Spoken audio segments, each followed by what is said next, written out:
All right, we are ready to go. First of all, well, let's see, I need the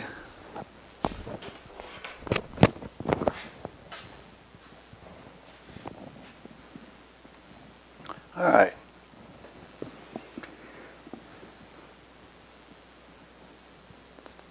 Some things to get out of the way first. There are a bunch of questions, but I have been extremely busy, and I will not answer any of the questions, neither astrological or philosophical, this evening. 2 weeks from tonight, when we have the philosophy talk, I'll do it then. I will budget time for doing that. Now, the second thing to note is that we're having all kinds of technical difficulties. What happened is I purchased a new camera a while back, and I get a much better picture. But the rest of my equipment is not up to date with that. And so piece by piece, I'm having to buy new equipment to able to stream and to be able to record. There's a little bit that has to be done yet, and hopefully in 2 weeks everything should be up to snuff, the way we want it to be. Now, 2 weeks ago when we had the philosophy talk, there was a catastrophe that was out of my hands. The cable modem was going in and out of function. And eventually, in the middle of the talk, the cable modem died. It stopped. Fortunately, the cable company was very good about replacing it, but that last philosophy talk, I had to rely on the recording, which was not perfect. All right, now we're ready to go. We're going to continue to talk about transits. But this evening will be a little bit different than the last 2 or 3 have been. We're going to talk about fundamentals, because it's important that we understand some things. You know, you can't just say this transit means this and this one means that without, this is a class. We're supposed to be learning something. And there are underlying principles for understanding the basis of how transits come about and how likely they are to be effective. And some of those very simple basics are what we're going to go into for the first 3/4 of the talk this evening. Now, there is a mystical principle about the relationship of the macrocosm to the microcosm, the big world to the little world. It could be said that the macrocosm provides the materials and the microcosm works it out. The physical body, we provide the opportunity, and the cells, the life in the cells, carry it out. There's an overall influence that comes from the person who inhabits the body. On another level, we can look at the earth itself. The minerals are the microcosm. What the plants, animals, and humans do with the minerals they're the microcosm. So you have the big world and you have the little world. Now, when we're looking at human natal astrology, things like signs, houses, planets, those are the things that constitute the macrocosm. That is the astrological atmosphere in which things take place.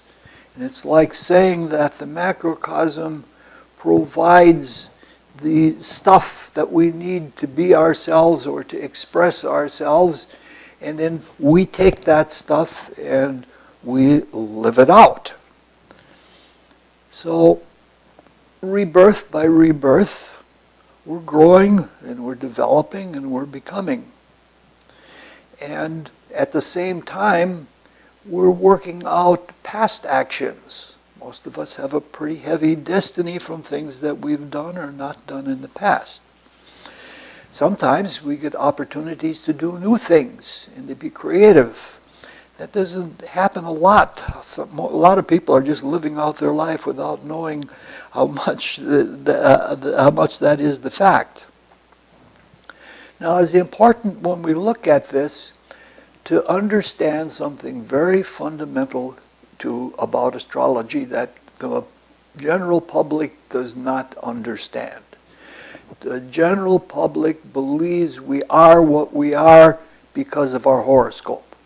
That's the opposite of what the reality is. The reality is because of what we were born when we were born. We are born into a time that we can work out our character, our destiny in harmony with the astrological atmosphere.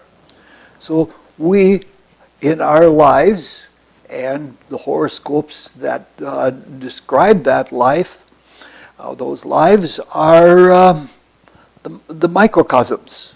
So the astrological atmosphere is the macrocosm. For some reason, I'm wanting to stand to one side of the of the camera image. It's kind of funny. Now, when we have a destiny to be born when we're born. But once we come into that atmosphere, we come into that atmosphere with a horoscope. And we're subject to those conditions. We can take an example. Suppose we have a sylvan walk. We go into the woods or into the forest. We didn't have to go on that walk. But once we go on that walk, we're subject to the conditions of that walk. Now, if it's a hot summer day, it may not have been wise. We can't change the heat. We could have chosen to not go on the walk, and we can understand how we relate to the heat, or if there are mosquitoes or things like that. That our choice is up to us for what we do with this. So we can get more or less out of the walk. If we're just trudging along and not appreciating nature or not looking at little details, we're not going to get much out of that walk. We'll get the exercise, but even exercise might not be helpful if it's done with a bad attitude. Now, some people are more sensitive to heat and they're more affected by it. That is on the individual. That's not on the forest. So the more we put into it, the more we'll get out of it. We might even have an epiphany from nature by looking at what happens in nature and appreciating it and coming to an intuitive understanding of what's going on. Now, we're looking at life developments using astrology. And there's a parallel with taking a walk in the forest. There are different conditions. For a while, we might be in a place where there's more undergrowth, or then we might come to an old forest, or then we might come to something where it's been logged over. So there are periods in life. And we have been talking about those periods. We've been saying that under transits of Neptune, for example, there is a period of time that the conditions are very Neptunian. Within these periods of condition, there may or may not be an event. Events don't always happen. Whether there is an event during a period, a transitory period, depends on whether we have ripe destiny or not. We may not bring destiny to ripeness. In some cases, we might not need an event to learn what we need to learn in that transitory period. Now,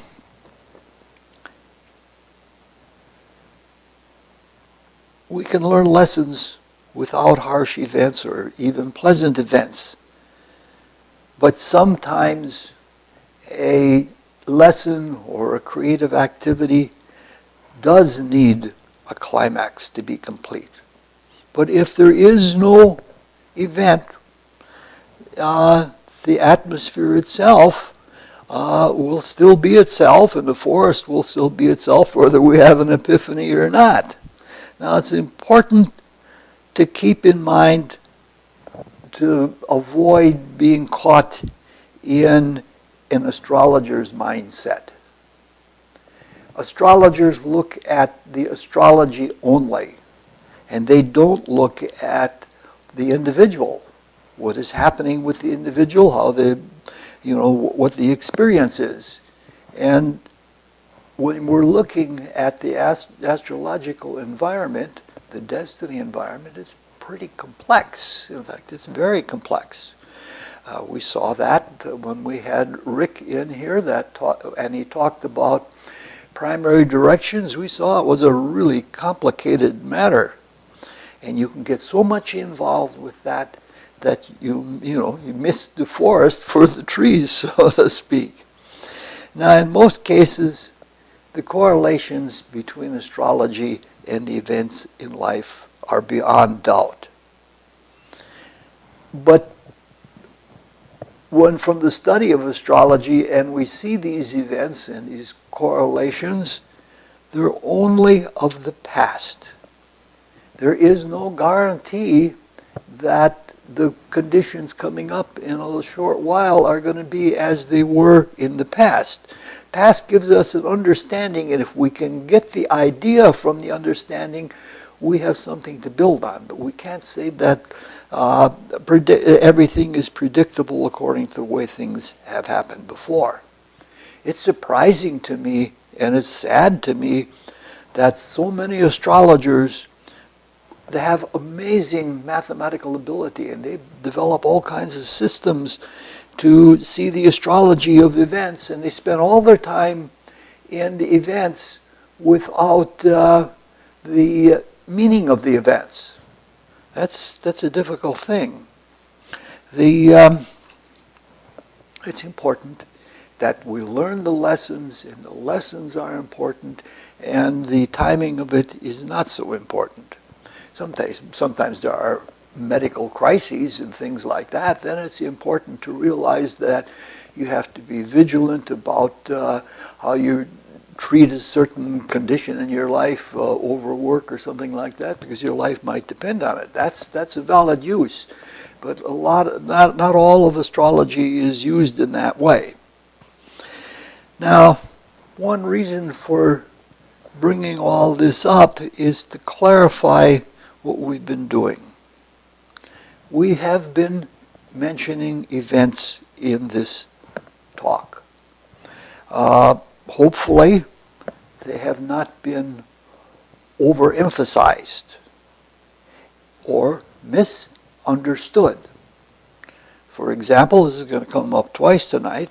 When we were talking about Neptune transits, we were talking about a period in which I had a minor mystical experience. It was a life-changing experience. Now, some people would say, wow, that's a wonderful thing. In my own mind, I consider it basically a disgrace because it took that much to get me out of my deviant consciousness and into a life that I should have been living without all of that. We'll come to that in a little bit. So the way I'm just using it now as an example to show that events have to be interpreted. And that is an important thing. All right, now we want to see how this applies to what we're doing now and what we're talking about now. In the past few minutes, we have been using the words astrological atmosphere quite a bit. That's a pretty good term to use, because the astrological atmosphere is like the meteorological atmosphere, except that it's much, much more complicated. There are many, many more components to the astrological atmosphere. In any moment, there are maybe tens or hundreds of major factors going into how it feels. Intellectually, it's so big and it's so complex that for me it's even hard to estimate it. I can understand some things about it. It may not even be possible for human intellect. We can get a feel that something is in the air or that there's a tension in the air, but to intellectually understand all of the components, to know how strong each of them is and to know exactly what is in the air, that's a hard thing to do intellectually. And intuition can bring you through, but a total understanding is much harder. We're going to try to do a little of that in a very small frame of reference. We're going to look at this relative to transits. Now, there are various ways that astrological components affect the general astrological atmosphere. Now, so far, we've been talking about transiting aspects to natal horoscopes. And we've been talking a lot about the flavor of the influence of the transiting planet. We started out with Pluto and then looked at Neptune and then at Uranus. Now, this does not mean that the general atmosphere of the moment takes on the influence of that planet that is influential in the individual chart. For example, there might be a transiting Uranus that conjoins Mercury or the Sun, and a person might have a discovery. Uranus with Sun and Mercury sometimes is an aspect of discovery. Now, that doesn't mean that the general atmosphere that's happening in the world for everybody at the same time, that doesn't mean that that is discovery-oriented. We're relating something in the heavens at the moment to the natal chart. And that transiting in a natal chart indicates a discovery at that time. Now, there are times when there is a general atmosphere open to discovery. We know, for example, in the 17th century, both Leibniz and Newton discovered or created the calculus. And it was an atmosphere that was good for that kind of thing. So it would have to relate to the individual charts of Leibniz and Newton, but the general atmosphere was more that way. Now, it's going to increase that way because we know that we're approaching the Aquarian age. And Aquarius is ruled by Uranus, so that the general atmosphere for all of humanity is going to be increasingly more an atmosphere that is conducive to discovery. That's something you can count on. That's simple. That's bread and butter. All right. Now, the phenomenon of transits, which no astrologer that I ever met doubts, is fascinating, it's engaging, and it's trying. It's also kind of weird. It's not straightforward. It almost seems counterintuitive. That horoscope is cast for the moment of the first breath. When we take the first breath, we take everything that is in the atmosphere, which is both meteorological and astrological. We take that in, and our inner nature is virgin. And it is more sensitive than it will ever be again in this life. We know that little children are sensitive and they pick things up, and the earlier the child, or early in the child's life, the more sensitive it is. So that when you get back to T0, the moment of that first breath, the spiritual personality of the person is infinitely sensitive. And so that gets impressed. So there's the character of the times when that first breath is taken is becomes the character that the individual works with throughout life. That's what the horoscope is. It's a map of that. Now, the thing that's curious about it, that even seems weird, is that time marches on and the planets move and even the sun, even the earth wobbles a little bit in the course of a life, so that things are changing, but some of those changes don't relate only to the present, they relate back to that original moment of the first breath. Now that seems counterintuitive, but we see evidence of it every day. We see that, again, let's go back taking the walk. Two people are taking a walk through the forest, and because they have different personalities, the events that occur in the forest, which are like events that occur in the heavens, strike each of them differently. And that's what we're trying to talk about. We're just trying to say it's not the sound of the bird in the tree in the forest, it's the astrological influence. Now, this whole idea, you can see that the idea of the first breath giving the stamp of the character that a person has decided to work out in this life is something like a force field. If you take that walk in the woods, you don't know it, but you're carrying along, or you're walking within a force field that is of your own creation, that is an expression of who you are or what you are. So when you're doing that, you actually have a force field. And that force field is what interacts with the influences of astrology.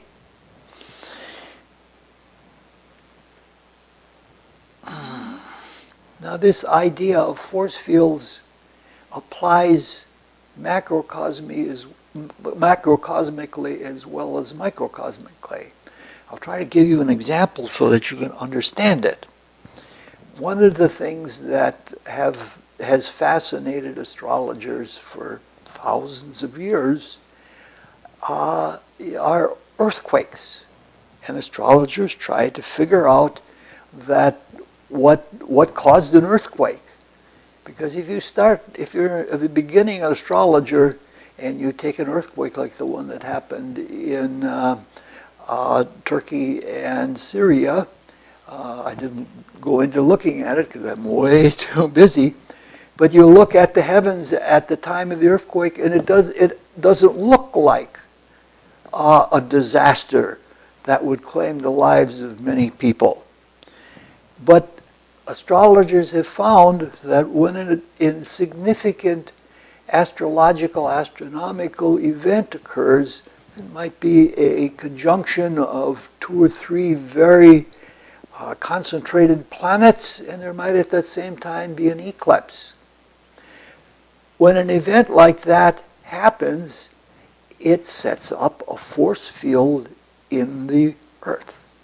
And then later on, a transit or a new moon or something like that comes along to the spot where that original force field was, and it triggers it off.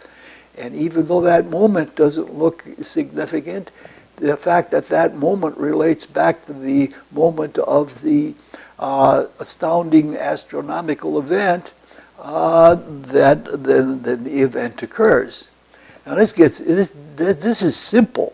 Sometimes there are several events that build up a force field, and there are several ways that it gets triggered.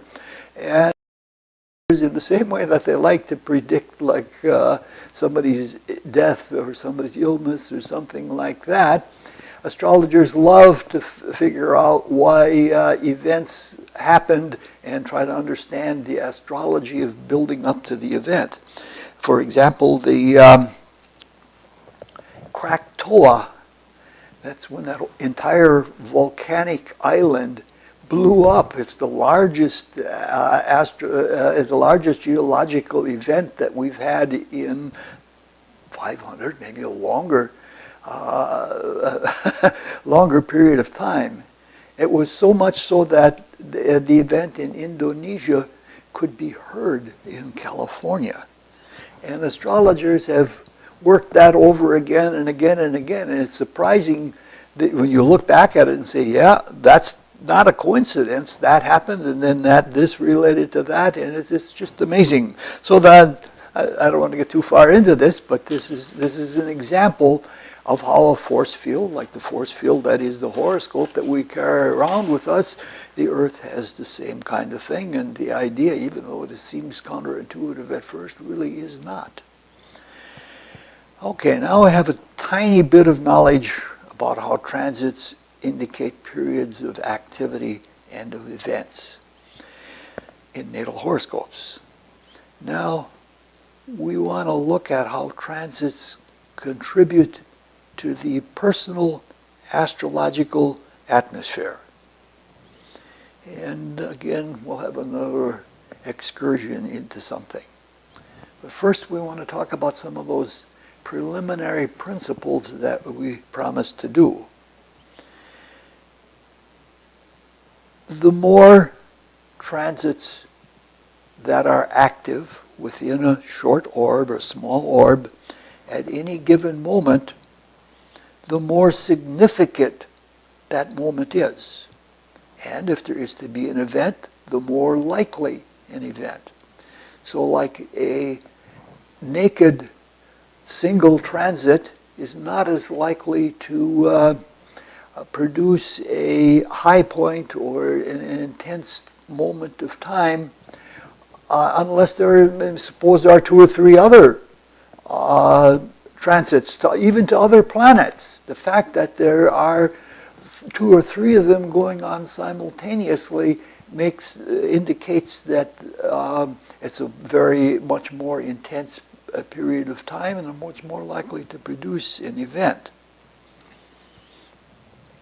Now, in some cases, the influence from multiple transits simultaneously active, it doesn't make any difference that they might try to cancel each other out.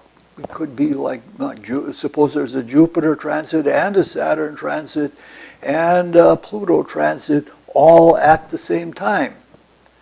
The Jupiter part might be expansive and the Saturn part might be contractive, but the fact that they're all active at the same time is they come together and it makes the period all the more intense. That's usually the way things are in life. It is not a simple thing that happens in most important periods and events in life. We have an internal conflict because there are several things going on at the same time. So astrology describes what our experience in life is very well.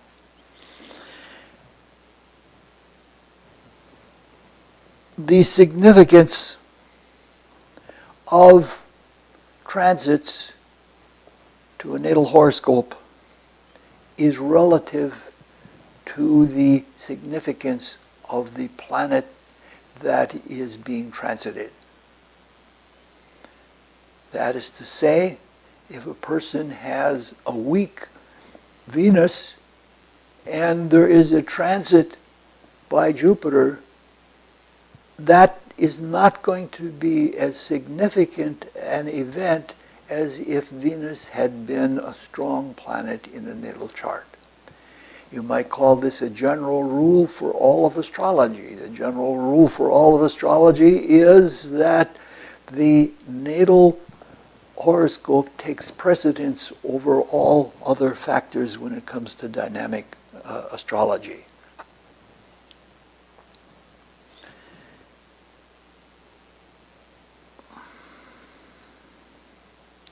Now, when we began a few months ago studying the transits,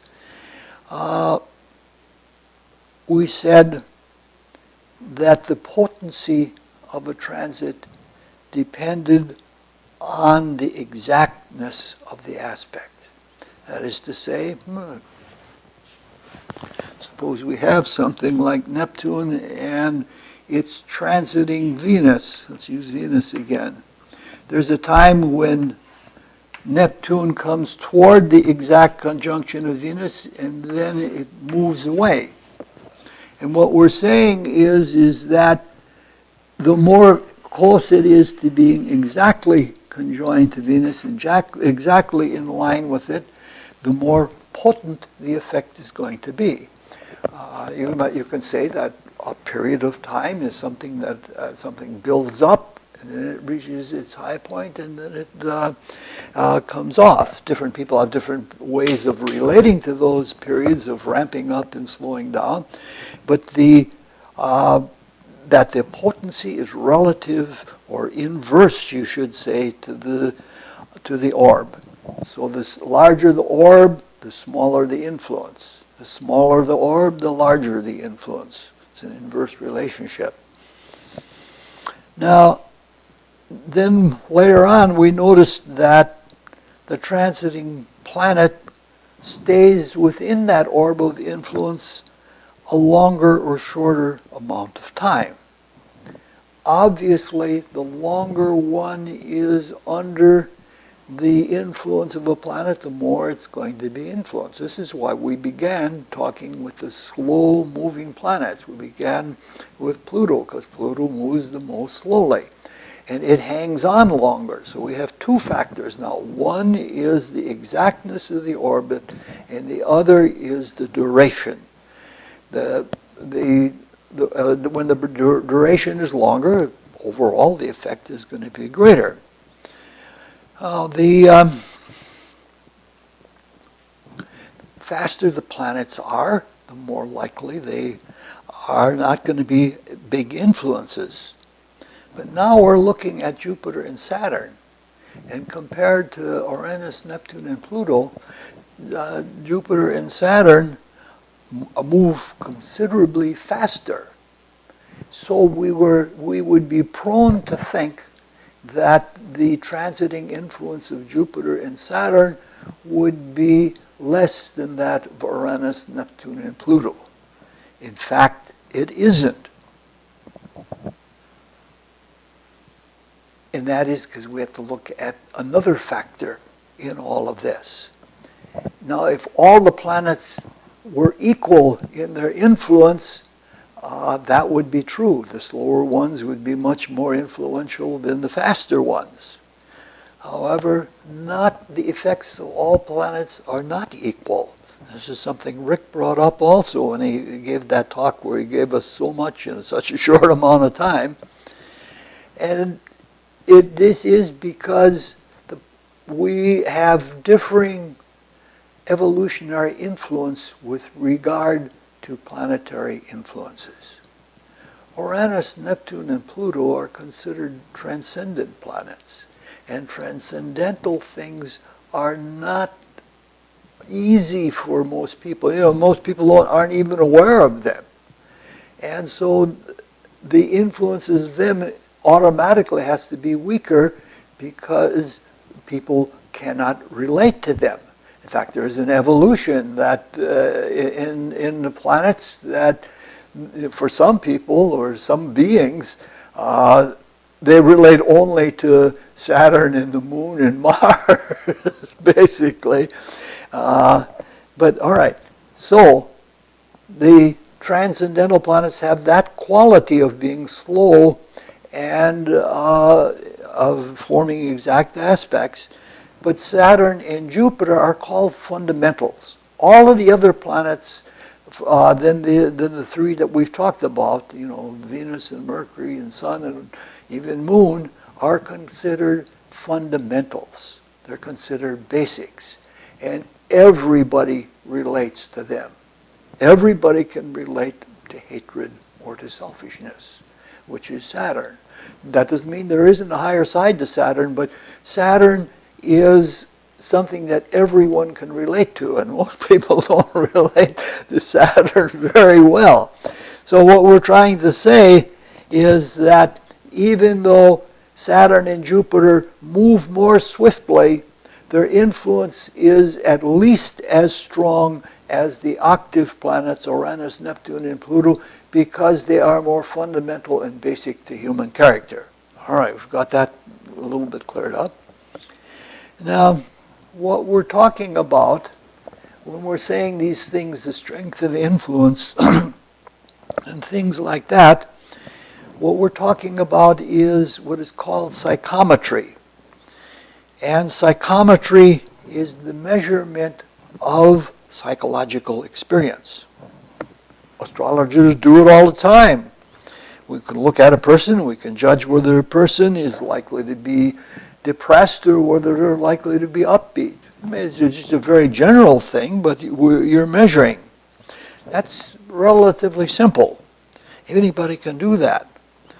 But to understand for all of humanity is a much, much bigger thing. To understand whether all of humanity is in a depressed state, and to do that without looking through your own subjective eyes as an optimist or a pessimist, it takes a large-scale sensitivity, and it takes, if you want to do it astrologically, it's one of those things, again, that is so big that it's hard to think of doing it at all. So we're talking about personal observations. Unfortunately, science is going away from personal observation, which is very, very sad.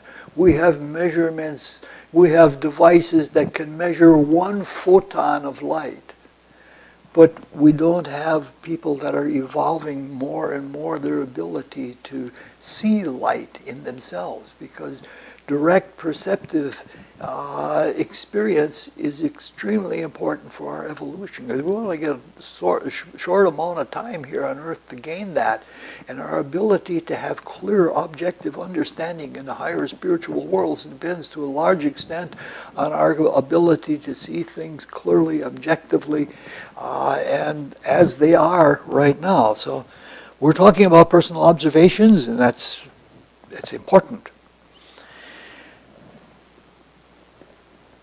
It takes a big sensitivity and an even bigger intellect to be able to do something like that. All right. When we make statements like this, of course, we're making statements that are always open to question and always open to judgment. You always have to go back and check. Second opinions with astrology are as important as they are in medicine.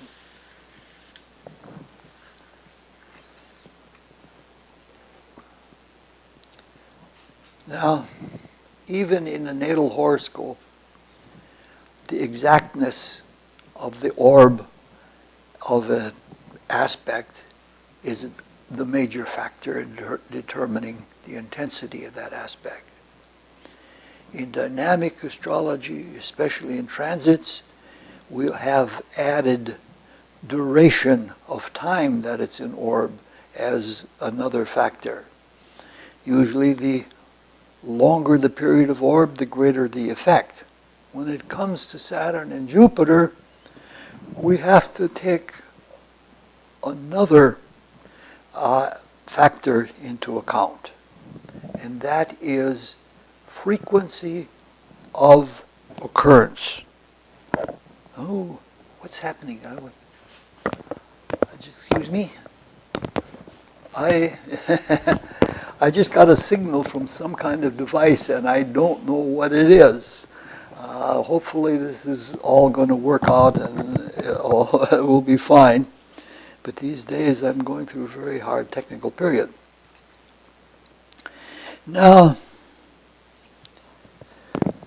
if a person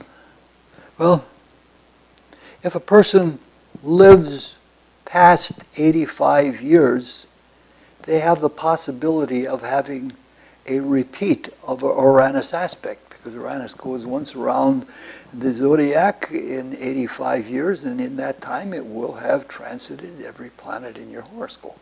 But if you live more than 85 years, it might come to another planet and you get to experience that twice.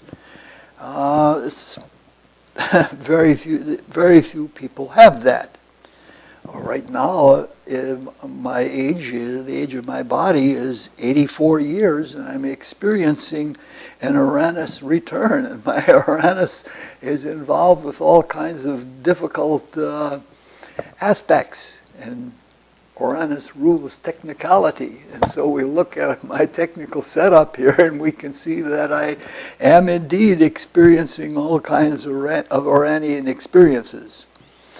Now, even though I'm 84 and Uranus is going to continue forward if I live another few years, it's not going to come to another transit for another 17 years. So I won't get a repeat of a transit unless I live to be 101 years old. And as Rick said in his talk, good luck with that. Now the period of Saturn is 29, close to 30 years, 29 plus years. And the period of Jupiter is around 11 years. Now the current life expectancy is 76 years. We've been losing. We don't take care of ourselves. It used to be 78. So in the course of the natural lifespan, or the predicted lifespan now, you will have 2.5 Saturn revolutions. And you'll have just a little bit less than 7 Jupiter revolutions. If you live to be 77, you get 7 revolutions. Now, this brings up the debate between the pessimists and the optimists speaking astrologically. Now Saturn, in my experience in working with people, Saturn is the planet hated by most people. And because of their hatred, there's a lot of bias. Other people, have pie in the sky optimism, and they look for the good. The Saturnian person will look for the bad. Not necessarily to cheer for the bad, but with the realization that things can and do go wrong. So for some, life sucks, and for others, life is a dream. Myself, I am a diehard optimist, but it seems to me that more people fear Saturn aspects than people who anticipate Jupiter aspects. The world is overly Saturn sensitive. The fact that there are almost 3 times as many Jupiter transits as there are Saturn transits, that's the fact. Most people don't take that into account. Now the question about this is, do 3 transits of shorter duration equal 1 transit of longer duration? See, we're looking at the factors that indicate the tone of a transit. And we're saying that duration is now pitted against repetition. And this is something that astrologers have to practice good judgment with. It's not an easy question to answer. If Saturn is stronger in the natal chart, those 3 Saturn transits are going to more influence the character more than 7 Jupiter transits. Even if the chart has a Saturnine flavor, the Saturnine flavor, suppose a person has a stellium of 3 or 4 or 5 planets in Capricorn. In such a case, the few Saturn transits will be more effective than the many Jupiter transits. On the other hand, if a person has a lot in Gemini, or Mercury is a very strong planet, or Jupiter certainly, the repetitions will beat out the concentrations. If a person has a lot of fixed signs, the Saturnine things, the duration will affect them more. These are things, I'm trying to mention as many as possible without having to go into extended examples, because if I did, this class would last forever. Some people think it's going to last forever anyway. But in my own chart, I have both. I have 5 planets. Half the planets are in fixed signs, but on the other hand, I have a very strong Mercury, and they sort of balance each other out, so that the Saturn transits are not as bad as they could be. All right. Now there are other factors that indicate the general tenor of the astrological atmosphere. In the dynamic, like what's happening in the air when the transits are happening. But we can't really go into that yet, because so far we've only discussed partitions of life and now transits, and we have quite a few more important factors before we can make such a judgment. We'll come to that, but it's going to take a while.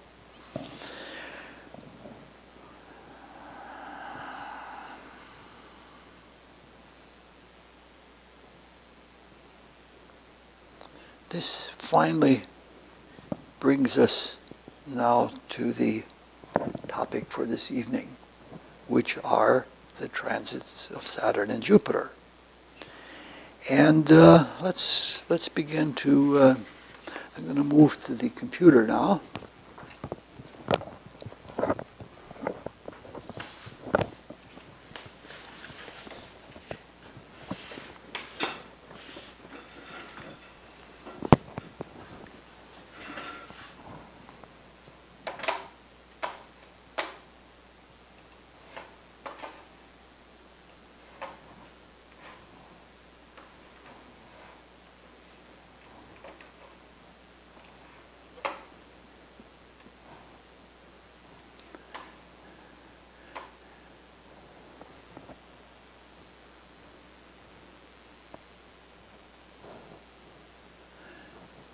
These are transits of Jupiter.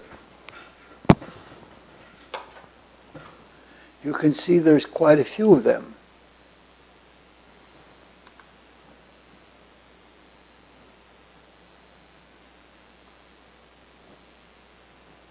These are just for the first half of life.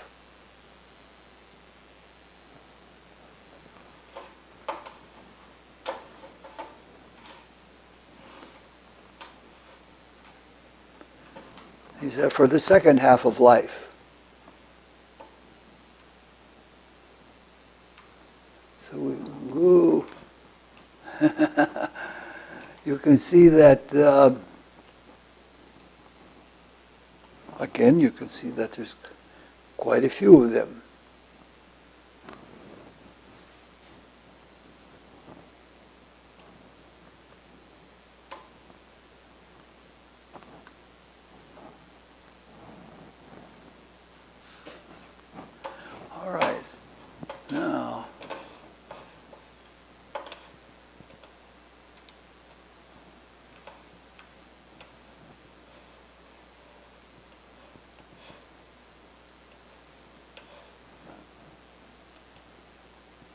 Oh.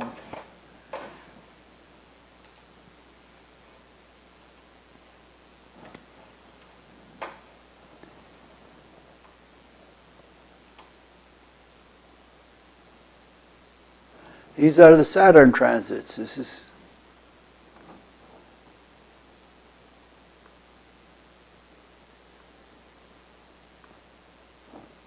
that's the total, whole life worth of Saturn transits. So you can see there are 2 pages of Jupiter transits. There are 3 times as many Jupiter transits as there are Saturn transits. Okay. Obviously, we're not going to look at 77 Jupiter transits. And we're not going to look at 20-some Saturn transits. We would be here forever and ever. Except we wouldn't be here forever and ever because I don't have journaled everything that happened under each of the transits. So we're only going to look at Saturn and Jupiter transits. In fact, it's going to come down to we're going to look only at Jupiter transits that coincide with the other transits that we have looked at before. We have said that the transits of Pluto hang on for a long time. And we've also said that if there are other transits going on at the same time, it's more likely to be a meaningful event. And so that's what we're going to do. We're going to take just a very few examples and, because they are the most important things that happen in my life, and they are the things that have the best astrology to them. All right. Let's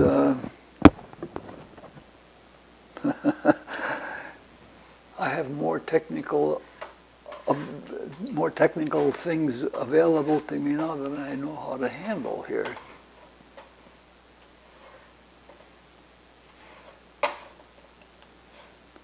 All right.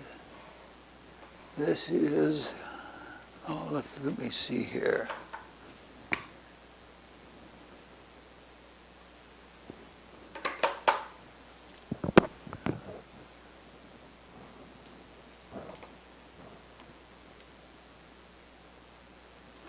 This is the horoscope that we're looking at.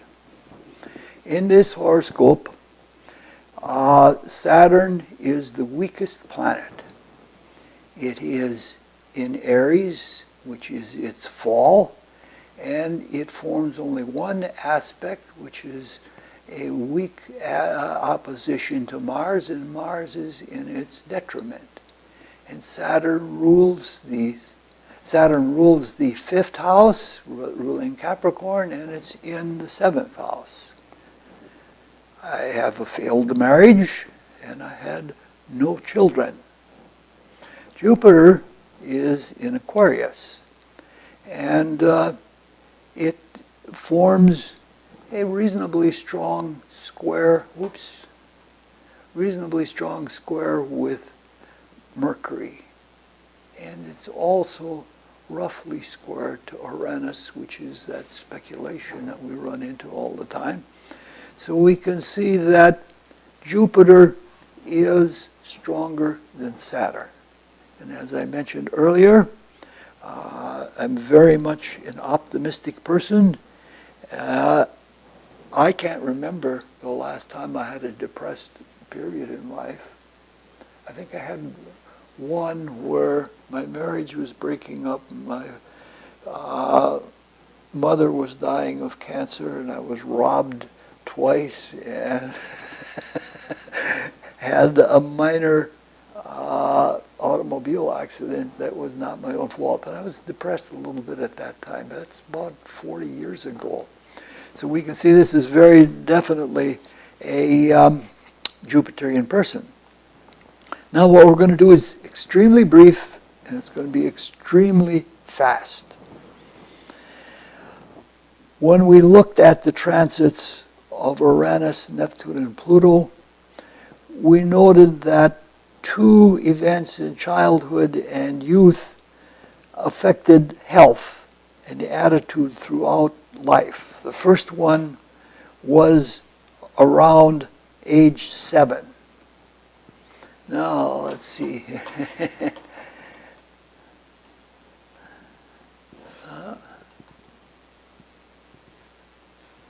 All right.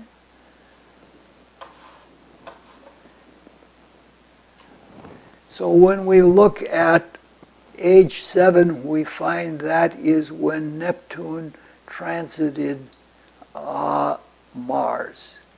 And I had that strange fever that lost a lot of energy, and it was a time that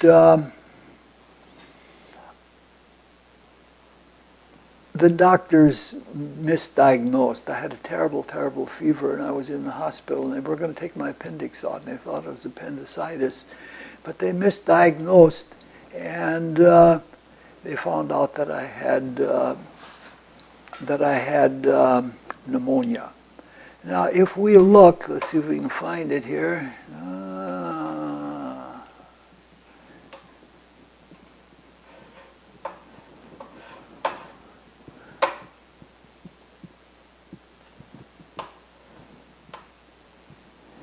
Now, if we look at the same period, Jupiter was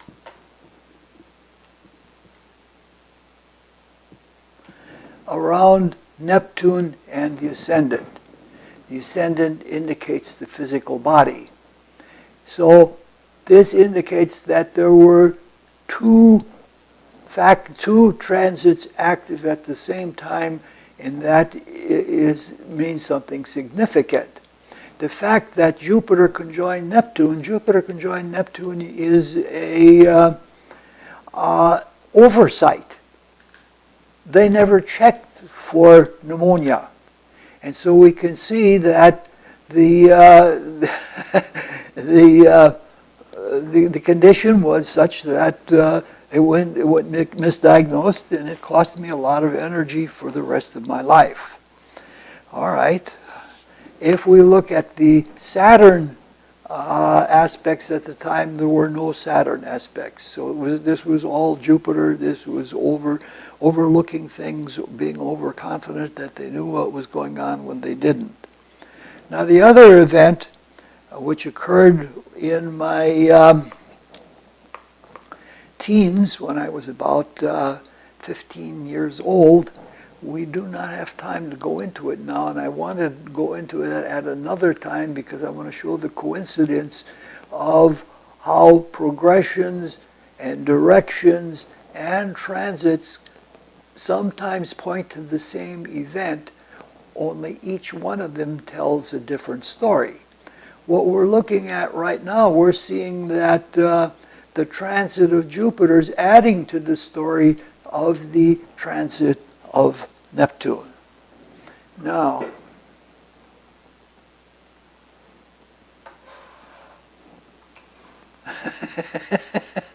this is kind of crazy. All right, we're back at the horoscope again. Now we're going to talk. We've mentioned that there were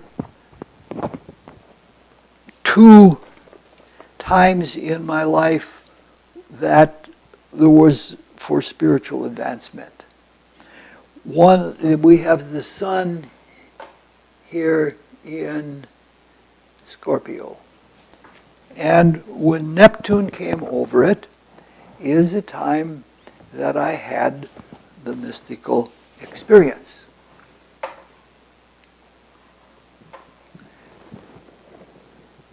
And right here, in 1961 is the time that I had that mystical experience. And it changed my life. But there are some things to look at with regard to this. And one of them is any time that Neptune is involved, there is always the possibility of illusion, of misunderstanding. And I was under an illusion of that type to some extent at this period. Now, people tend to think that the person who has such an event is a blessed person. The event is blessed, but the person might not be so.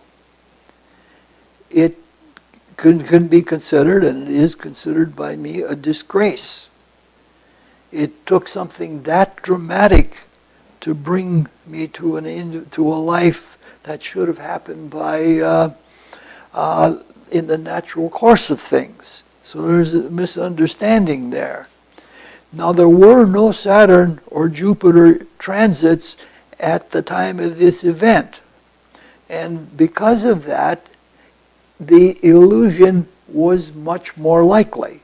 Because if you can relate it to something outside of one transit, if you have a second point, then you can dead reckon, as they call it in navigation, you can dead reckon and get a better understanding of what is going on.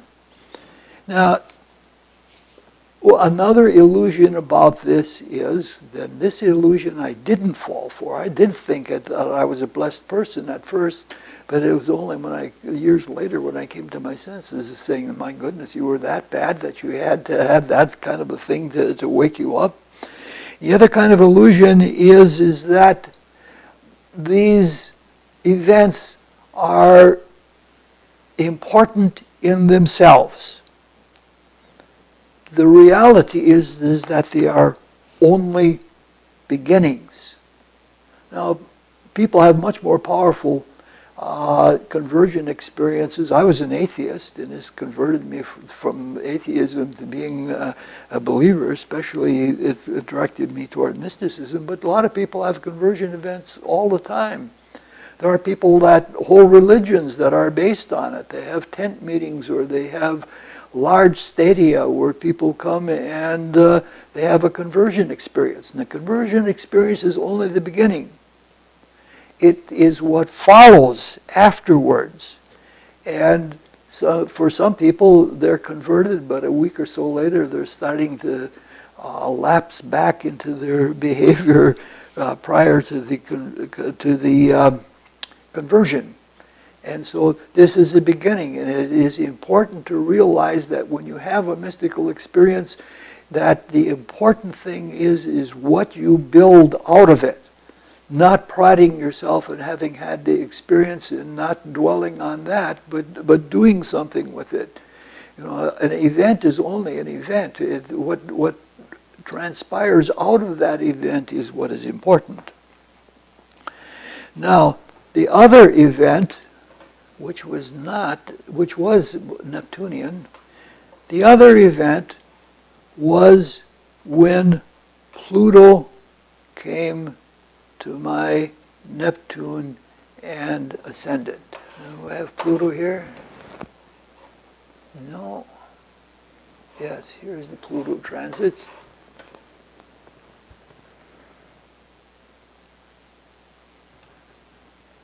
Here again, let me get this onto the screen where people can see it. All right. Here again, we have Pluto. Pluto conjoined Neptune, and Pluto conjoined the ascendant. This was the time when I first offered something public of a spiritual nature. And there was a powerful influence that was behind me. Now, we have looked at this before by looking at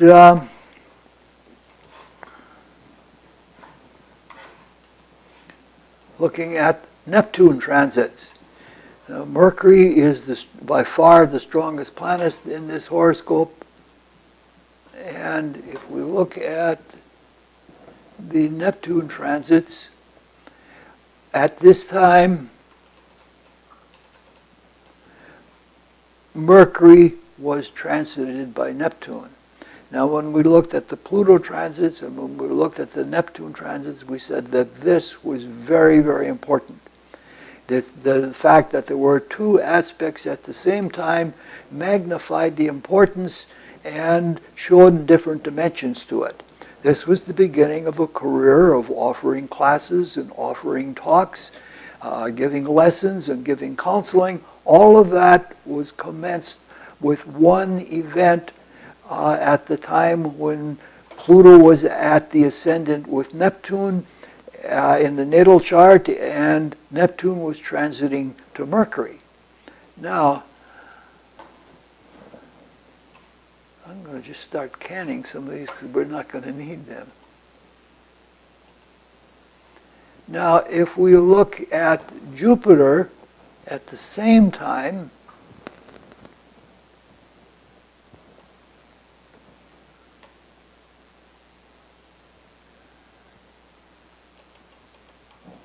all right, if we look at Jupiter at the same time, we see that Jupiter was also transiting Neptune and the ascendant. They were stacked, so this means that Jupiter was conjoined to Pluto in the heavens, and both of them were on the Neptune and ascendant in the first house. Now, in this case, it was a mix. Again, there was oversight. I had been living a reclusive life, 12th house life, for quite a few years before that. And then suddenly I do this, and it's like the floodgates opened. And with the being carried along on a wave of success, I just went overboard, and I made all kinds of oversights of my own and of very poor judgment. There was one thing very positive that came out of it. It accelerated all of the spiritual optimism and the faith in my life, and it became exceedingly strong after that, because for years I had been working on a spiritual life after the conversion experience, and finally it came to fruit in such a way that I could trust and have faith in what's happened spiritually. So there were the oversights in this case were not because of a doctor having an oversight. Part of the oversight was on my part. I just didn't judge things correctly. And to a large extent, this was the beginning of the flower children era, at least it was here in Madison. And what happened was people thought too much of me. And you can't possibly live up to that when people think that way. So there were oversights, and but in general, it was because I am a Jupiterian person and very positive. The whole business turned out to be positive. All right, that's as far as we're going to go this evening. I hope that you got the principles. If you get the principles, the details of working it out with charts becomes much easier. It's, you have more facility with that. All right, that's it for tonight. Thank you very much. I will be looking forward to seeing you in 2 weeks if you do tune in for the talks on spiritual philosophy.